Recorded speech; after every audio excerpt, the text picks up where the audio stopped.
Fokus kita kali ini bukan pada satu ayat utuh di dalam Al-Quran, melainkan pada sebuah ucapan seorang sufi besar, Al-Hallaj, yang getarannya mengguncang sejarah pemikiran Islam.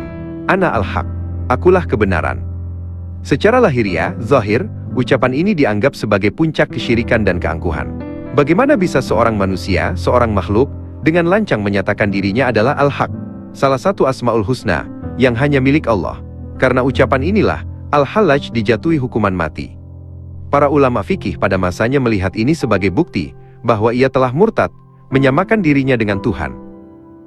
Namun, bagi para penempuh jalan spiritual, salik, ucapan ini justru dipandang sebagai puncak kesadaran tauhid, di mana sang aku, manusia telah lebur, fana, sepenuhnya dalam aku, milik Tuhan.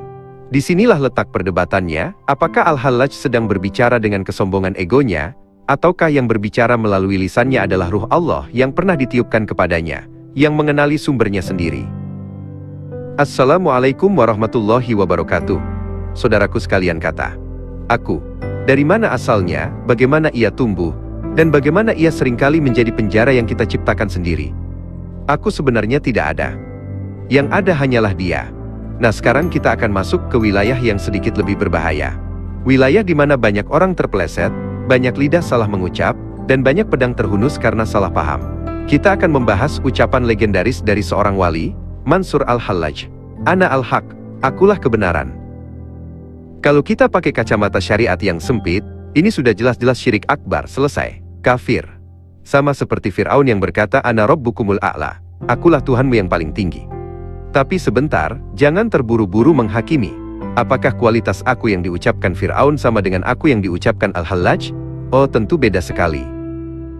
Allah berfirman, dan aku tiupkan ke dalamnya ruhku. Quran Surat Sa'ad, ayat 72. Ada unsur ilahi di dalam diri kita. Bukan berarti kita ini Tuhan, jangan salah.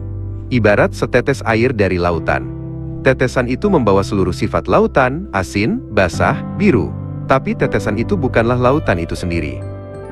Fir'aun berkata aku, dari egonya yang membatu, dari nafsunya yang membengkak. Akunya Fir'aun adalah aku yang ingin memiliki, menguasai, dan menaklukkan. Ini adalah aku, dan aku yang menjadi lambang kepemilikan diri. Sedangkan Al-Hallaj, akunya sudah hancur. Sudah lebur. Sudah kembali menjadi nol.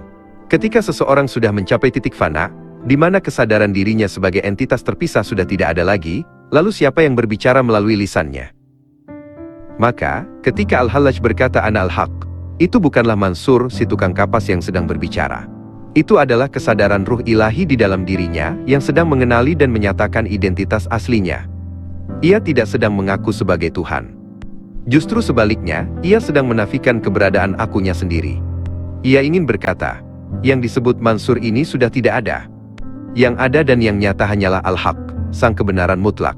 Aku itu sebenarnya dia.